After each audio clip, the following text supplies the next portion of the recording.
Welcome back to Tabletop Glory. My name is Graham Johnson, and today we're going to be painting the female cloud giant. Now, the sculpt on this miniature is, let's say, arguably a tiny bit dated. There is a new version of this sculpt available. However, the one we're going to be painting has the SKU number 77162. I think this one looks just fine, and I think the new one looks just as good. It's basically the same sculpt, but in a different pose. So if you're interested in checking those out, go to reaperminiatures.com and check them out for yourself. Now, this video isn't sponsored, but I am a big fan of Reaper Miniatures and what they're doing, and I do love their miniatures. So let's get on with today's video.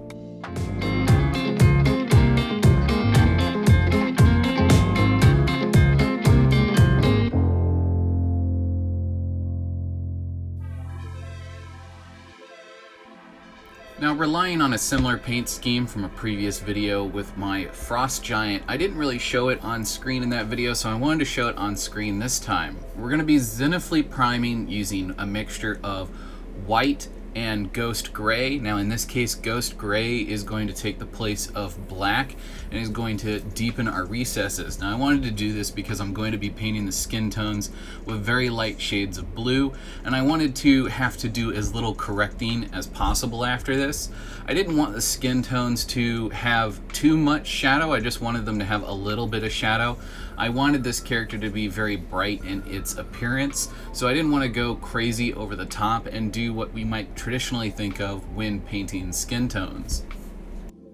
Now, my first pass of blue I did with rust gray, mixed a little bit originally with that gray primer. I didn't really wash out the pot, I just added some rust gray, and then I did a second coat of rust gray, and I probably went a little over the top in this stage. I probably could have stopped on the first pass. Now, I'm not really sure how to pronounce this, so I'm going to do my best. I then continued to add Armine blue from Citadel. I continued to add that in to my blue to brighten it up, to try to add a little bit of variation to the skin tones. Now, this is a probably more green blue color than you might think, but skin tones tend to have a little bit of green in them regardless of what they are, so I wanted to play off that, and I felt that by adding this color to kind of help shape things up would do a really great job at kind of selling the skin tone appearance. I then went back in and redefined things using a mixture of rust gray with a little bit of white mixed in to kind of add some more extreme highlights. Now, I'm starting out with a mixture of Yeandrin yellow, and I'm starting out with some fluorescent orange ink, and I'm using this to kind of create a bit of a blend to do a first pass. Now, the ink took way longer to dry than I initially anticipated, which meant that painting this dress actually took quite a bit longer than I anticipated. I wanted to do a bit better job at kind of blending the colors. You see, the original plan for this miniature is I wanted to paint her skin tones inspired by a sunset. I thought it'd be a neat twist on doing a cloud giant, but I was a little bit stressed out for time. I didn't really have as much time to dedicate to this miniature as I wanted to, and I think I will end up ordering the other cloud giant miniature from Reaper and using that idea there instead. So I wanted to go ahead and salvage that idea by painting her dress in the same color scheme or similar color scheme to what I wanted to do. Now, my original plan was to add some more reds into these yellows and oranges. However, I really do actually like the way that the final result worked out. The fluorescent orange isn't just in the shadows and recesses and spills out onto some of the more flat shapes of the dress, and I feel adds a lot of texture that wouldn't have normally been there. Now, normally I would like to blend these out a little bit better, and maybe I should have, but when I look at the final result with the edge highlights on there, I actually really like the final result, and I'm glad I didn't spend a ton of time blending all that out, because I think it would have just been a waste. I don't think I would have liked it any more, and I don't think I would have liked it any less. And I guess that's a lesson I needed to take away from here, is that just because I want to doesn't mean I always need to. Sometimes you can be just as happy with the final result without having to spend so much time on it. Now in total with this mixture, I used 3 passes on the dress, and I focused more and more in places where I wanted to build up more orange tones. Now you'll notice I also did a single pass on her hair as well. I don't end up modifying this at all through the rest of the process. I was actually really happy with how much volume that this gave it. I originally wanted to go in and pick it out with more yellows and kind of make her more of a platinum blonde, but I decided that that might be taking things a little too far, and I decided to leave well enough alone. Now I knew I wanted to bring some reds back into things, so I went ahead and used Doombull Brown. Doombull Brown has a lot of red in it, and it's really easy to kind of highlight up or shade down to add some more reds into it if you want to do more of a red leather kind of effect. I was more than happy with leaving it in its normal state and just using a little bit of XB88 to kind of highlight up and to create my highlights. Now I ended up using a dark brown contrast paint, and unfortunately I can't remember which one it is. I'm pretty sure I used Goguntha Fur, and I used that as a wash to kind of dull everything down. And then I used my XV88 mixed with my Doombull Brown to kind of glaze and highlight back up. I did this around the breasts and around some of the sculpted figures on the armor. You'll notice that she actually has some sculpted ribs if you go and get one for yourself. And I wanted to make sure that those ribs were a little bit more apparent, so I went ahead and put a little bit of a highlight on those as well. Now, there are some other spots on this miniature where there are some leather accoutrement as well, so I went ahead and with the shoulder pauldrons and the arm bracers went ahead and painted them in the exact same way, highlighting them up in the exact same way as well. The little garter around her leg I did in just plain generic white. I don't even remember what color white it was. It was already in my wet palette. I'm pretty sure that it's titanium white.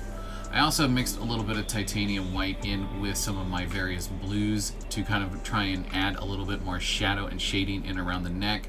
This took a little bit longer than I would like to admit. I even ended up mixing in a little bit of a darker blue that was again already on the wet palette. I'm not really sure what colors these are, but I was just trying to add a little bit more shadow into the face and a little bit more sculpt to it. I also went ahead and used Yeandrin Yellow straight out of the pot and painted the eyes. Now you'll notice that I didn't paint her eyebrows. That's because there aren't any sculpted, and I really wasn't sure if I wanted to paint them or if I wanted to leave the fact that she doesn't have any. I don't know, it seemed like a deliberate choice by the original sculptor not to sculpt them, so I decided not to paint them. Now her weapon was reminiscent of a stone pillar to me, so I wanted to go ahead and paint it that way as well. Now, it doesn't really matter what kinds of grays you're using. In my case, I'm using Dawnstone and Scavenge Blight Dinge, but as long as you start with a nice light gray and kind of wash it all over, and then make a wash out of your dark gray and mix that all over, the original color that is the overspray with the blue mixed with these two colors does a really great job at selling the illusion of stone. And then if you want to go ahead and add various washes on top of that to make it look aged, you're more than welcome to do so. I think it would look really, really nice. Now in my case, I went ahead and finished this off with a dry brush of titanium white, and I went really nice and light on this in some places and a little heavier in others to kind of try to sell the illusion that perhaps the more sculpted areas of this weapon might actually be made from a different type of stone. I had a lot of wet places on the miniature at this point, and although using a hairdryer could have sped up the drying process, it wouldn't speed up the curing process. So I needed to move on to something else where I wasn't going to need to worry about accidentally disturbing a wet or non-cured layer, so I started working on the metallics. Now I used Screaming Bell as my base coat, and then in certain places I highlighted up using Retributor Armor. Now you'll notice that I left a lot of places this coppery color and didn't bother to highlight up all the way. That's because I didn't want the armor to look like it was covered in gold accoutrement. I wanted it to have this coppery color in appearance. Now if you wanted to go ahead and add some verdigris to this, it would be quite easy to do so, but I figured that this character's armor would probably be pretty clean, and therefore I didn't want to go that route. Now you could also use some washes, like some skin tone washes, and kind of use that to warm up the coppery tones, but honestly I thought it looked just fine the way it was, so I decided I didn't want to do that. Golden Yellow from Reaper Miniatures is a really wonderful color, and I like to mix it with Yanderin Yellow to get these really bright, vibrant highlights. Now I do this a lot with my miniature painting, is I'll end up adding just a tiny bit of a brighter yellow to my yellows, and it creates a really smooth finish and it creates a really beautiful transition. So if you have something like Ice Yellow or something similar to that from Vallejo, try mixing that in with some of your more vibrant yellows and see how much better it blends. You might be surprised. There are two ways that I typically highlight miniatures. I do the heavy metal highlight everything with a nice crisp sharp edge highlight, and then I also do the more softer highlight approach where I build up my highlights naturally, the way that light would naturally cascade across an edge. And there's nothing necessarily wrong with this. One I learned from more traditional D&D and tabletop players, whereas the other one I learned from Duncan Rhodes and watching him paint Warhammer miniatures, and inevitably Miniac with him doing so many Warhammer figures as well. And I'm kind of developing this technique where it's a blend between the two different styles, and I'm really liking the way that it turns out. I think it lends itself really well to painting fabrics, and maybe not necessarily armor, but I am still trying to figure out that perfect blend between a crisp edge highlight and a natural soft blend. In any case, I think it worked out really well on this dress. One of the last things I needed to do was to knock out this base. Now, unfortunately, I did lose some footage. It ended up getting corrupted, so you're just gonna have to take my word for it. I used a mixture of my own homemade ground texture, which I will probably make a video for at some point on this channel in the future, and GW ground cover because I knew that I needed to cover a large amount of space and I didn't want to waste the more expensive stuff covering up such a large base. So I did a mixture of the two to kind of build up some nice texture. I then went ahead and used some PVA school glue to kind of start locking down some foam flock, and then on top of that I added a little bit of static grass here and there. Top that off with a few little static graft tufts, and you end up with this. It was only at this stage in working on this video where I realized that my varnish, which is normally a matte varnish, had actually turned out quite satin. I actually did a little bit of a test on the side, and it turns out that for some reason when acrylic paint mixes with acrylic ink and then you put this matte finish on from this specific brand, because I tried with other matte finishes, it actually kind of goes a little bit of a mixture between gloss and satin, and I really wasn't a big fan of that. And here we have the final result. Now I used some Vallejo matte finish, and I went ahead and applied this manually with a brush to the armor and the hair and a few other places, and I feel like this mixture of the two, both the satiny gloss finish of the skin and the matte finish everywhere else, really turned out quite nice and makes this model quite unique, especially when compared to the Frost Giant from last time where her skin is quite matte. Thanks so much for watching. I hope you really enjoyed this week's video. Again, I'm really sorry that it uploaded a little bit late, but hey, that's life sometimes. In any case, thanks so much for watching, guys. I really do appreciate it. I'd love to be a full-time content creator, and that wouldn't be possible if it wasn't for every one of you who's here right now. Speaking of full-time content creator, I also can't do that if you don't subscribe, so consider hitting that subscribe button, and if you can sign up for notifications or you're interested in signing up for notifications, go ahead and do that as well. It'd be a great way to help support me whenever a new video comes out. In any case, thanks so much for watching, and until next time, may your display case always be filled and your pile of shame never run empty. Bye-bye.